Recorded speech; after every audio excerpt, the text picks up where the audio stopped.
बोल जिस प्रेशर में काम कर रहा है, बोल के सीईओ शुएब शेख की जिंदगी को खतरा है। अल्लाह पाक शुएब शेख साहब की जिंदगी की हिफाजत करे और हमें इस प्रेशर में काम करने की हिम्मत और ताकत दे। हक और सच आप तक पहुंचाने के मिशन पर गामजन है। तोशाखाना असल में है क्या? 1988 से लेकर नाजरीन अब तक कई सदूर और वज़राए आज़म ने तहाइफ लिए और फरोख्त, लेकिन आज तक उनकी तफसीलात मंजर आम पर क्यों नहीं आई? क्योंकि सिर्फ इमरान खान से रसीद तलब की जा रही है। 1980 से 2013 के दरमियान हुकूमत में आने वाले वज़राए आज़म और सदूर ने मजमूई तौर पर तोशाखाना से 3039 तहाइफ लिए, लेकिन 1988 से लेकर अब तक का तोशाखाना का रिकॉर्ड मंजर आम पर नहीं आया। बोल जिस प्रेशर में काम कर रहा है और बोल के सीईओ शुएब शेख की जिंदगी को खतरा है। अल्लाह पाक शुएब शेख साहब की जिंदगी की हिफाजत करे और हमें इस प्रेशर में काम करने की हिम्मत और ताकत दे।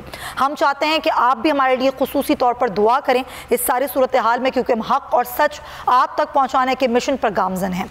और आज जो गुफ्तगू का आगाज़ मैं करने लगी हूँ वो बड़ी अहम सूरत हाल है। नाज़रीन, आप जानते हैं तोशाखाना केस जिसमें इमरान खान को नायल इलेक्शन कमीशन ने किया और उसके बाद तोशाखाना के मामले पर जिस तरीके से मिलान किया जा रहा है, मैं आपको बताना चाहती हूँ कि तोशाखाना असल में है क्या।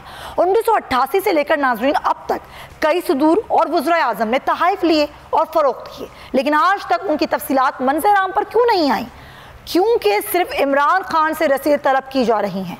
1980 से 2013 के दरमियान हुकूमत में आने वाले वज़राए आज़म और सदूर ने मजमूई तौर पर तोशाखाना से 3039 तहाइफ लिए, लेकिन 1988 से लेकर अब तक का तोशाखाना का रिकॉर्ड मंजर आम पर नहीं आया।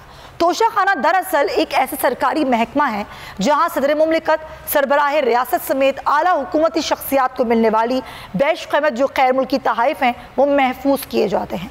सरकारी दौरे पर जाने वाली कोई भी शख्सियत तोहफ़ा अगर खुद रखना चाहें तो कुल कीमत का कुछ हिस्सा जमा करवाना होता है। ये हिस्सा पहले कुल मालियत की 15% रकम पर मुश्तमिल था, लेकिन फिर इसे बढ़ाकर 50% तक कर दिया गया है। क़वानीन के मुताबिक इन तहाइफ पर पहला हक उसका है जिसको ये तोहफ़ा मिला होता है, लेकिन अगर वो उसे नहीं लेता तो फिर उसकी नीलामी की जाती है। कई बेश कीमत तहाइफ ऐसे होते हैं जो हुक्मरान पहले ही रख लेते हैं और उनकी मुकर्रर करदा रियायती कीमत अदा कर देते हैं। तारीख के औराक पलटें तो मालूम होता है कि कैसे साबिक वज़ीर आज़म ने इन तहाइफ की लागत लगाई, लेकिन उनसे हिसाब नहीं किया गया।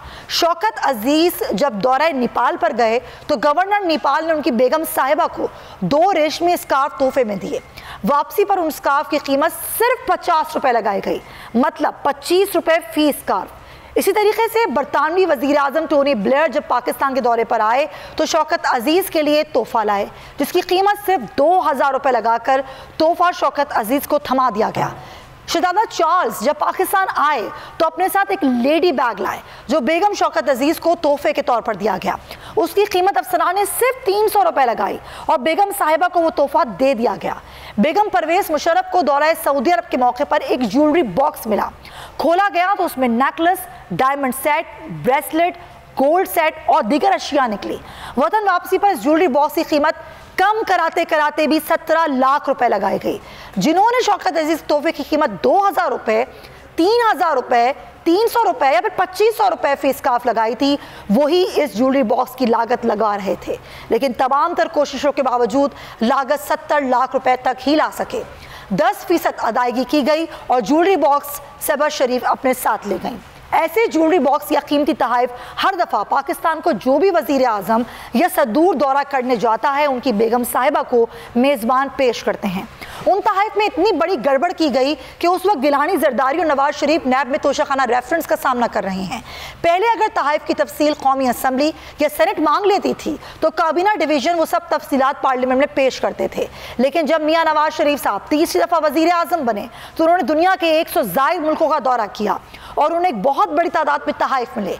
एक दिन सेनेटर कुलसूम परवीन ने सेनेट में सवाल उठाया कि नवाज शरीफ के 3 सालों में बैरून मुल्क से मिलने वाले तहाइफ की तफसीलात फराहम की जाएं। उस पर वज़ीर आज़म हाउस और काबीना डिवीजन में एक थरथली सी मच गई कि अब क्या करें। सरकारी बाबूस करप्शन छुपाने में मददगार साबित हुए। फौरन परवेज मुशर्रफ के दौर के इंफॉर्मेशन ऑर्डिनेंस 2002 का हवाला दिया गया, जिसके तहत इन तहाइफ को कौमी राज डिक्लेयर किया गया और ये कहा गया कि अगर तहाइफ की फहरिस्त दी गई या मुल्क के नाम का पता चला कि किसने दिया है तो रियासतों के ताल्लुकात ख़राब हो जाएंगे। अंदाज़ा करें नाजरीन, जो ज्वेलरी बॉक्स, हीरे, जवाहरात, नेकलेस और रोलेक्स की घड़ियों, डॉलर्स में नकदियाँ, ब्रेसलेट तहाइफ के नाम पर घर लेकर जाए जा रहे थे, अचानक उन्हें मालूम हुआ कि ये तो कौमी राज हैं। इन कौमी राजों में से कुछ राज ये भी हैं कि मियाँ नवाज शरीफ साहब 50 रुपए में कालीन, 875 रुपए में ब्रीफ केस, 6 लाख रुपए मर्सिडीज अपने घर ले गए। मरियम नवाज 10 लाख रुपए की घड़ी, 45,000, गिलानी साहब 20 लाख के तहाइफ, 2,83,000, उनकी अहलिया 30 लाख का ज्वेलरी सेट 3 लाख में ले गई। जरदारी साहब 15 करोड़ की गाड़ियां 2 करोड़। इमरान खान ने तहाइफ 50% रकम देकर खरीदे, उससे पहले 15% अदा किए जाते थे। ये हम आपको बता रहे हैं कि इमरान खान की घड़ी की जो तहकीकात की जा रही हैं, जो रसीदें मांगी जा रही हैं, बिल्कुल मांगें, लेकिन इमरान खान से पहले जो लोग तोशाखाना से तहाइफ 15% कीमत पर या मुफ्त में लेते रहे, उनका हिसाब किताब कौन करेगा? उनसे कौन हिसाब किताब लेगा? कब वज़ीर आज़म शहबाज शरीफ 1988 से लेकर अब तक के तोशाखाना के रिकॉर्ड्स अवाम के सामने लाएंगे और कब बाकियों का भी एहतसाब शुरू होगा? ये वो सवाल है जो हम उठा रहे हैं। सब हिसाब होगा, जब सवाल होगा तो सवाल सबसे होने चाहिए और हिसाब सबसे मांगा जाना चाहिए। 1988 से लेकर 2013 तक का हिसाब होना चाहिए, बल्कि 2019 तक का हिसाब होना चाहिए। एक हिसाब किताब जो कि सबका हो, सवाल सबसे हो। ऐसा ना हो कि एक मखसूस प्रोग्राम किए जाएं और सिर्फ एक शख्स से हिसाब मांगा जाए और एक घड़ी पर हिसाब मांगा जाए, क्योंकि तोशाखाना रेफरेंस वो केस जिसका सामना किया जा रहा है, फिर उस केस की निस्बत से सवाल सबसे होने चाहिए और हिसाब रिकॉर्ड सबका अपना चाहिए और ये बताया जाना चाहिए कि तोशाखाना से कब कब किस किस ने तहाइफ लिए। अब ये सारी सूरत हाल है जो हम आपके सामने रख रहे हैं और इस सूरत हाल में अब सवाल ये उठता है कि क्या वज़ीर आज़म पाकिस्तान मियाँ शहबाज शरीफ साहब 1988 से लेकर सिर्फ 2013 तक का ही रिकॉर्ड क्या आवाम के सामने रखेंगे?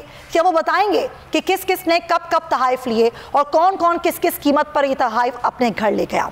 ये सारी सूरत हाल है और इस सूरत हाल में जवाब तो देना होगा, क्योंकि जवाब सिर्फ एक शख्स नहीं दे सकता जिसने सिर्फ 3.5 साल हुकूमत की है, बल्कि जवाब उन तमाम सदूर और वज़राए आज़म को देना होगा जो इससे पहले इस मुल्क पर हुकूमत करते रहे और तोशाखाना तहाइफ लेते रहे, किस कीमत पर लेते रहे और कहाँ कहाँ वो तहाइफ जाते रहे। अगर आपको ये वीडियो पसंद आई है तो सब्सक्राइब करें और बेल आइकन पर क्लिक करें।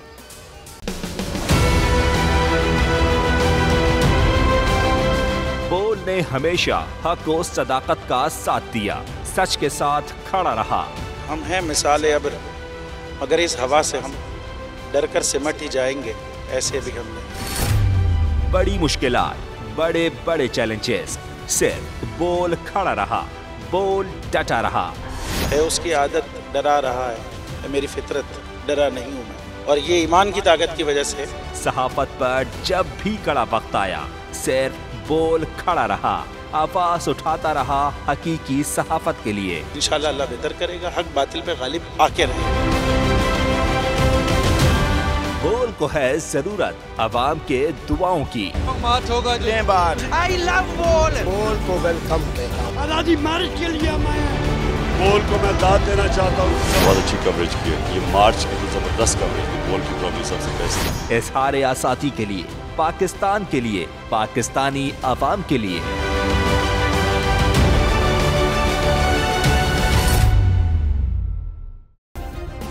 सब्सक्राइब करें और बेल दबाएं ताकि कोई खबर रह न जाए।